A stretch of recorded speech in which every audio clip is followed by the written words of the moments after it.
স্বপ্ন যখন সত্যি হয়ে যায় তখন কেমন লাগে বলুন তো? আমারও ঠিক আপনার মতোই লাগছে।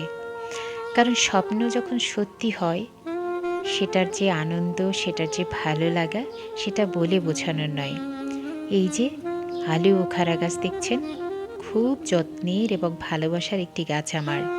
অনেক স্বপ্ন নিয়ে গাছটি লাগিয়েছি ২০২৩-এর বৃক্ষমেলা থেকে কিনে। খুঁজে, খুঁজে লাগিয়েছি। খুব লিকলিকে একটা গাছ কিনেছিলাম। যদিও আমি শেষের দিকে গিয়েছি তাই ভালো গাছ পাইনি। কিন্তু আল্লাহ সুবহানাহু ওয়া তাআলা যদি দেন তাহলে তো একেবারে উজাড় করে দেন। আমার গাছটি দেখে তাই মনে হচ্ছে। আলহামদুলিল্লাহ। এটা শীতের সময় ডরমেন্সিতে থাকে। গত বছর ভরপুর ফুল এসেছিল। একটা ফলও টেকেনি। এবার আলহামদুলিল্লাহ ফল টেকে গেছে কিছু। ৩-৪টার মতো ফল এসেছে। সেটা আমি এই মুহূর্তে ভিডিওতে দেখাতে পারছি না। আপাতত আমার গাছটি দেখে শান্ত হন।